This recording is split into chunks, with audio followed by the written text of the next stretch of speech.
नमस्कार मित्रांनो, welcome back in the world of Ayurveda Marathi. Next video मध्ये वालुका यंत्र पाहायचे आपल्याला.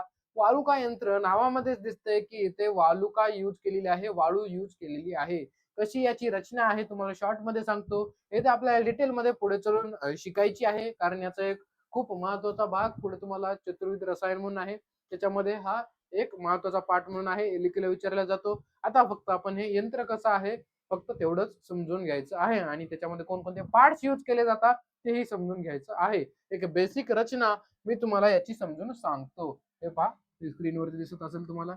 सर्वात प्रथम तुम्हाला एक वालुका यंत्र घ्यायचं आहे. वालुका यंत्र म्हणजे एक मृतपात्र घ्यायचंय, माठच घ्यायचं आहे, परंतु त्याचं तोंड माठासारखंच मातीचंच हे पात्र, परंतु याचं तोंड हे रुंद असलं पाहिजे. आपण लास्ट मध्ये दोला यंत्रामध्ये माठ पाहिला होता, छोटं त्याचं तोंड, परंतु त्याच्यामध्ये याचं जो मुख आहे तो थोडस मोठं पाहिजे, विस्तृत पाहिजे आहे. त्याच्यानंतर सर याच्या खाली चुलिका आहे, म्हणजे अग्नी चालू असणार,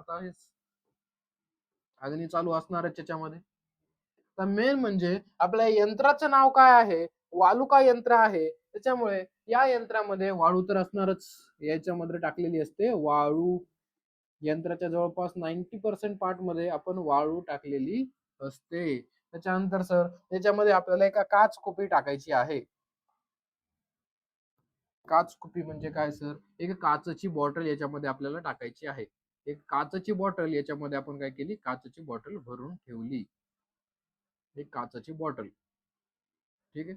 या काचची बॉटल मध्ये आपण कज्जली भरली.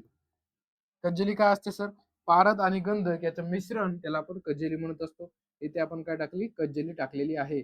याच्या 75 पार्ट मध्ये आपल्याला भरायचंय, म्हणजे 1/3 पार्ट किंवा 1/4 पार्ट एवढंच आपल्याला याच्यामध्ये कज्जली भरायची आहे. आणि वरचा भाग आपल्याला रिकामा सोडायचा आहे. कशासाठी, धुपण्यासाठी.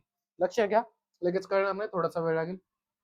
चिलिका आहे, चिलिकावरचे मृतपात्र, त्याच्यात वाळू ठेवली. वाळू काय होणार, गरम. प्रॅक्टिकली पाहायला गेलं तर याच्यावर थोडेसे छिद्र पाडले जातात, म्हणजे याला अग्नी चांगला भेटेल.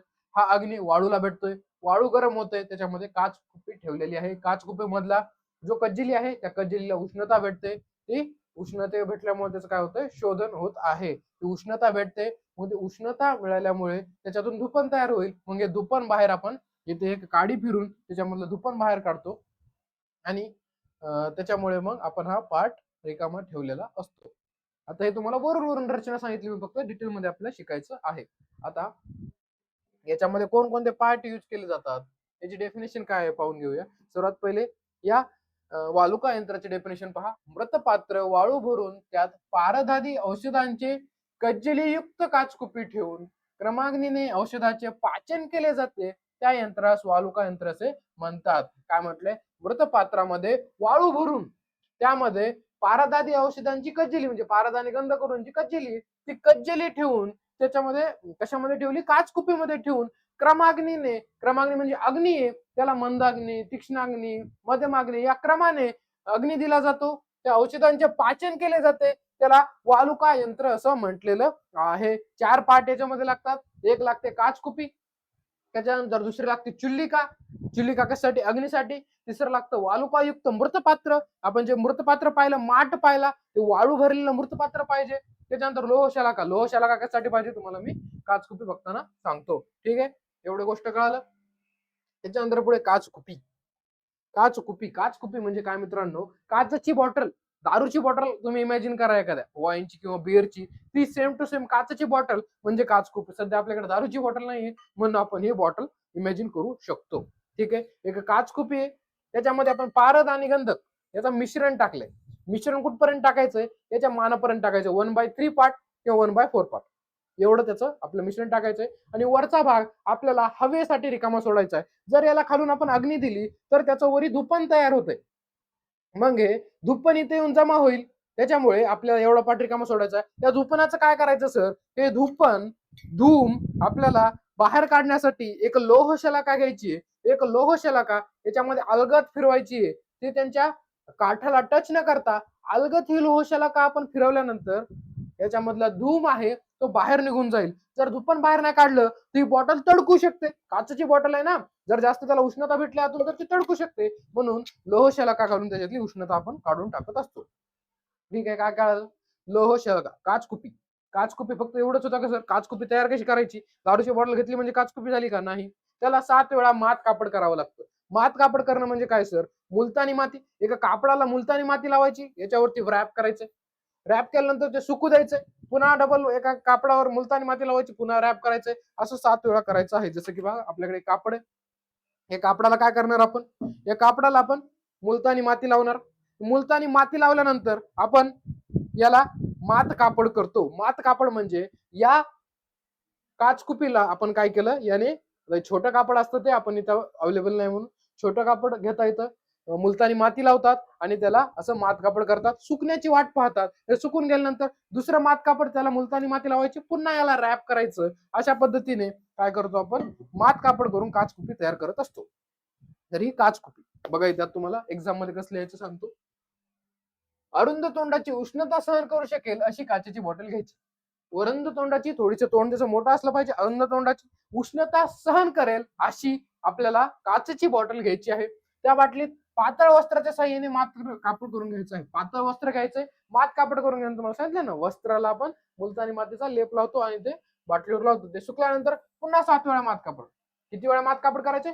7 वेळा करायचं आहे. त्याच्यानंतर काचकुपी वरील थर हा साधारणतः 1 अंगुली जाडीचा असायला पाहिजे. म्हणजे काचकुपी आहे तर 1 अंगुली जाडीचा याच्यावरील थर कमीत कमी असला पाहिजे. जाडी किती आहे? 1 अंगुली.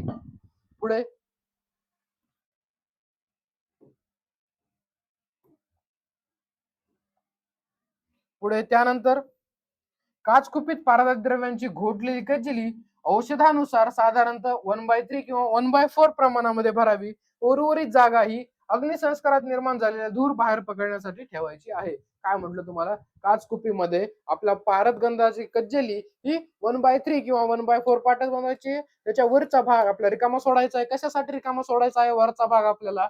हे धूमसाठी, अग्निसंस्कारात निर्माण झालेलं धूम जमा होण्यासाठी. ठीक आहे, ही झाली काचकुपी बद्दलची इन्फॉर्मेशन. पुढे पुढे काय पाहायचं सर?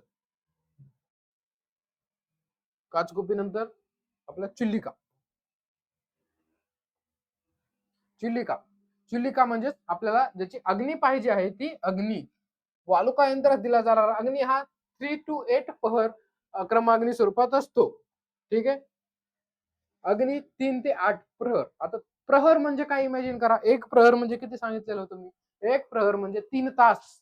एक प्रहर म्हणजे 3 तास. मग असे 3 प्रहरापासून 8 प्रहरापर्यंत याला क्रमअग्नी दिला जातो. क्रमअग्नी काय असतो? जेव्हा चतुर्विध रसायन पाहणार आहोत आपण तेव्हा मी तुम्हाला व्यवस्थित एक्सप्लेन करणार आहे. त्याच्यानंतर अग्नीची तापमान मोजण्यासाठी सध्या तरी आपल्याकडे काय थर्मामीटर आहे. म्हणजे आता आपल्याला जेवढं टेम्परेचर पाहिजे काचकुपीमध्ये तेवढं मेंटेन करणं गरज आपण पॉसिबल आहे, कारण आता तापमापी आहे. पहिल्या काळी ही तापमापी असायची का? नसायची. मग ही तापमापी नव्हती तेव्हा काय करायचे?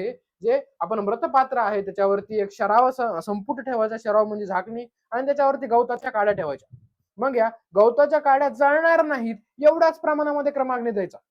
जर गवताच्या काड्या जळायला आल्या की अग्नी कमी करायचा. अशा प्रकारे ते मोजत होते. परंतु आता आपल्याकडे काय आहे? तापमापी आहे, थर्मामीटर आहे. त्याच्यामुळे आपण मोजू शकतो आणि तेवढाच आपल्याला अग्नी जेवढं टेम्परेचर पाहिजे तेवढं मेंटेन करू शकतो. ठीक आहे, पहिल्या काळामध्ये चिलिकाचा इम्पॉर्टन्स होता, आताही आहे, परंतु आता स्पेसिफिकली आपण टेम्परेचर मेंटेन करू शकतो. त्याच्यानंतर आपलं पहिलं काचकुपी पाहिलं, त्याच्यानंतर आपलं एक राहिलं होतं वालुकायुक्त मृतपात्र. कोणकोणत्या गोष्टी गरजेच्या होत्या आपण सांगितलं?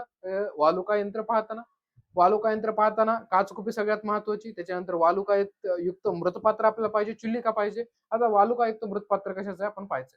वालुकायुक्त मृतपात्र म्हणजे वालुकायुक्त मृतपात्र म्हणजे एखादं मातीचं भांड. मातीचं भांड आपल्याला पाहिजे. एक रुंद तोंडाचे मोठ्या आकाराचे मृतपात्र घ्यायचं आहे. काय म्हणतो मी? एक रुंद तोंडाचे मोठ्या आकाराचे मृतपात्र घ्यायचं आहे.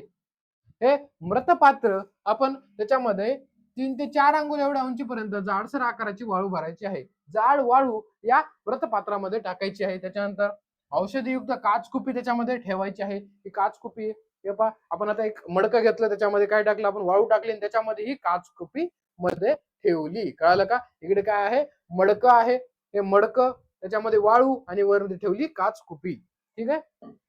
त्याच्यानंतर काचकुपीच्या मुखातून आत वाळू जाणार नाही याची दक्षता घेऊन कुपीच्या चारही बाजूत वाळू टाकायची आहे. म्हणजे आता आपल्याकडे मृतपात्र आहे, मध्ये काचकुपी ठेवलेली आहे, त्याच्या चारही बाजूंना काय टाकतोय आपण, वाळू टाकतोय, पण याच्यामध्ये वाळू जाणार नाही याची दक्षता घ्यायची, नंतर याच्यामध्येच वाळू जाईल आणि याच्या चौकून वाळू टाकायची, याच्या मानापर्यंत एकदम याच्यावरती झाकणही आपण ठेवू शकतो. जसं की मृतपात्र उघड आहे, काचकुपी, त्याच्यावरती झाकण ठेवायचं आणि मग वाळू टाकायची, म्हणजे याच्यामध्ये वाळू जाणार नाही. तेच त्यांना सांगायचंय. काचकुपीच्या मुखामध्ये वाळू जाणार नाही याची काळजी घ्यायची. साधारणतः काचकुपीची 3/4 भाग वाळूत बुडेल, 1/4 भाग काचकुपीचा गळ्याचा भाग उडालेल. त्यांनी म्हणते वाळू पण एवढीच टाका जे की गळ्याचा भाग रिकामा राहील याचा, काचकुपीचा, तेवढीच वाळू याच्यामध्ये भरायची आहे. ठीक आहे. सगळ्यात पहिले काय पाहिलं होतं, पण काय काय गरजेचं याच्यामध्ये, काचकुपी गरजेचे. काचकुपी 7 वेळा मात कापड केलेली काचकुपी आपल्याला पाहिजे. काचची कज्जिली आपल्याला त्याच्यामध्ये भरायची. कज्जिली म्हणजे काय, पारद आणि गंधकाचं मिश्रण. त्याच्यानंतर आपल्याला वालुकायुक्त मृतपात्र गरजेचं, एक मृतपात्र, त्याच्यामध्ये वालू आपल्याला पाहिजे जाड. त्याच्यानंतर काय गरजेचं आहे आपल्याला, चूल गरजेचं, चुल्ली का ज्याने अग्नी येतोय. आणि त्याच्यानंतर आपण म्हटलं होतं लोह शलाका आपल्याला पाहिजे. लोह शलाका म्हणजे लोहाची एक काडी. आपण फर्स्ट मध्ये जेव्हा आपण दोलायंत्र पाहत होतो, शलाका म्हटलं होतं आपण, लाकडी शलाका वापरलेली होती, परंतु इथे लोह शलाका वापरली. लोखंडाची एक शलाका जी आपण काय करतो, याच्यामधील धूम बाहेर काढण्यासाठी वापरतो, त्याला लोह शलाका असे म्हणतात. पहा, काचकुपीच्या मुखातून सुकरतेने जाईल अशी लांब लोह शलाका घ्यायची. म्हणजे असं नाही घ्यायची खूप मोठी लोह शलाका घ्यायची त्याच्यामध्ये जात नाही अशी नाही घ्यायची, म्हणजे इझिली मध्ये जाईल अशी लोह शलाका घ्यायची आहे. त्याच्यानंतर काचकुपीच्या मुखातून बाहेर पडणाऱ्या धुराने कुपीच्या गळ्यावरील अवरोध निर्माण होऊ नये. म्हणजे आता ही काचकुपी आहे, या काचकुपीमध्ये इथे धूर तयार झाल्यामुळे याच्या गळ्याजवळ अवरोध निर्माण होऊ नये, त्यासाठी आपण याला थोडीशी लोह शलाका फिरून त्यातील धूम बाहेर काढत असतो. बघा, काचकुपीच्या मुखातून बाहेर पडणाऱ्या धुराने कुपीच्या गळ्यावरील अवरोध निर्माण होऊ नये या उद्देशाने लोह शलाका तापवून मुखातून आत हलकेच बुडवली जाते. मुखातून आत हलकीच बुडवायची, पूर्ण बुडवायची का आणि टच करायची खाली नाही करायची, फक्त हलकीशी लोह शलाका एवढीच त्याच्या गळ्यापर्यंत बुडवायची, कारण त्याच्या खाली कज्जली आहे, गळ्यापर्यंत आपलं काय धूप नाही, एवढी त्याला थोडंसं घुमवायचं, टच होऊ द्यायचं नाही इकडे इकडे, धूप पण बाहेर निघून जाईल आणि आपल्या गळाजवळचा जो अवरोध आहे काचकुपीच्या तो राहणार नाही. त्याच्यानंतर सर पुढे त्याचा उपयोग काय काय आहे.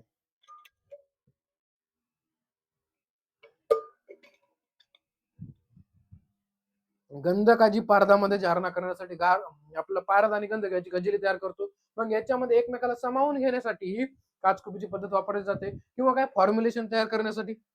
हे महत्वाचं आहे. तुम्हाला कोणी विचारायला जाऊ शकतं की तुम्हाला का बरं वालुका यंत्र वापरायचं, तर त्यांना म्हणायचं रससिंदूर तयार करण्यासाठी, समीर पन्नाग्रस तयार करण्यासाठी, रसकर्पूर तयार करण्यासाठी, किंवा पुढे दिलेले आपल्याला एकदम फॉर्म्युलेशन आहे ते तुम्ही लक्षात ठेवू शकता. महत्वाचे रससिंदूर, समीर पन्नाग्रह, रसकर्पूर लक्षात ठेवलं तरी चालेल. हे कुपीपक्व रसायन निर्माणासाठी केला जातो. कुपीपक्व रसायन नावाचं तुम्हाला रसायन जे केली केलं विचारलं जातं ते एक येताना आपण पुन्हा हे सगळं रिपीट करणार आहोत, त्यामुळे इथे थोडस आपण असं तसं थोडस इंट्रोडक्टरी पार्ट मधून पाहिलेलं आहे. ठीक आहे. या यंत्रामध्ये आता हे आपण वालुका यंत्र पाहिलं. जर वालुकाच्या जागी जर लवण घेतलं तर यंत्राला लवण म्हणायचं.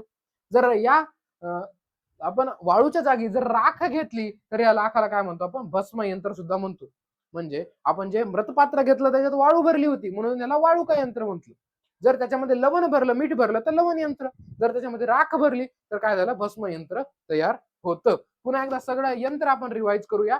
काय होतं सर हे यंत्र, एक मृतपात्र घेतलं, मृतपात्रामध्ये वाळू भरली, खालून चिल्लिका होती, मंदाग्नी लागली त्याला, वरून आपण एक काचकुपी टाकली. काचकुपी कशी, 7 वेळा मात कापड केलेली काचकुपी टाकली, त्याच्यामध्ये पारद गंधकयुक्त कज्जली टाकलेली आहे, ती गळ्यापर्यंत भरायची आहे आणि त्याला क्रमाग्नी द्यायचा आहे, जेणेकरून याचं सगळं काय होईल, शोधन होऊन जाईल, किंवा काचकुपीमध्ये याचं शोधन होऊन जाईल, जारणा होऊन जाईल. याच्यासाठी आपण हे सगळं करत असतो. डिटेलमध्ये आपण कुपीपक्व रसायन याचं पाहणार आहोत. तोपर्यंत भेटूया नेक्स्ट लेक्चरमध्ये.